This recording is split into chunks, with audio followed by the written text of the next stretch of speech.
Kenapa sih ada orang saja yang tidak suka sama kita? Inilah hidup ya. Kita tidak bisa menyenangkan semua orang. Kita tidak bisa membuat semua orang itu puas dengan apa yang kita lakukan. Tapi yang terpenting adalah bagaimana kita terus belajar, berusaha untuk lebih baik setiap hari, berbenah diri, menata diri. Nah, persoalan orang lain suka atau tidak itu jauh di luar kendali kita. Dimanapun kita berada, kita akan selalu menemukan orang-orang yang ada yang sepaham, ada yang tidak sepaham, ada yang suka, ada yang tidak suka. Nah, itulah bagian daripada resiko kita hidup bersosial, bermasyarakat, bertetangga. Akan ada orang-orang yang berbeda di luar kita. Jangankan di sekeliling kita, antara saya dengan Anda sendiri pasti akan banyak perbedaan cara pandang ya, berpikir, opini. Artinya ya suka dan tidak suka atau pro kontra orang lain terhadap kita, itu mari kita jadikan sebagai sebuah cerminan evaluasi diri, tapi juga jangan dijadikan sebagai satu permasalahan yang membuat kita hidup kok malah was-was, seolah-olah kita hidup kok selalu mengikuti maunya orang gitu. Itu salah juga sih. Yang baik ya kita ambil, kita objektif lah.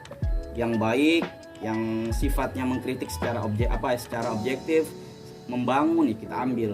Tapi ada orang-orang yang juga tipenya itu mengkritik bukan atas dasar objektif, Bang. Ada sifatnya itu, ada orang yang tidak suka tapi tidak punya dasar. Kayak misalkan, kenapa Anda tidak suka? Ya mungkin akhlaknya buruk, sikapnya mungkin acuh, atau banyak hal buruk yang tidak bisa diterima. Itu jelas punya alasan, punya dasar. Tapi ada orang-orang yang asal tidak suka gitu. Kenapa tidak suka? Dia nggak punya alasan gitu. Bahkan yang lebih parah lagi, ada orang yang tidak suka atas dasar cerita orang lain. Nah, ini yang parah sebenarnya.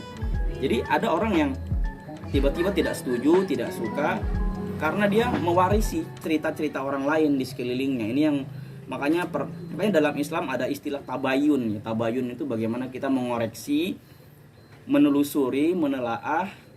Kalau kita misalkan ada kesalahpahaman, tanya begitu ke si orangnya, jangan langsung mengambil kesimpulan dari pendapat-pendapat orang lain di sekitar kita, karena itu belum tentu objektif gitu. Terakhir, suka dan tidak suka, pro dan kontra orang lain terhadap kita, ya inilah hidup kita. Ya inilah kita, kenyataannya seperti ini ya. Yang suka ya syukur, yang tidak suka ya mohon maaf ya. Inilah kita apa adanya, itu sih. Maksudnya lebih enjoy aja hidup gitu. Persoalan suka tidak suka itu jauh di luar kendali kita, itu sih. Mantap lah pokoknya. Enjoy hidup.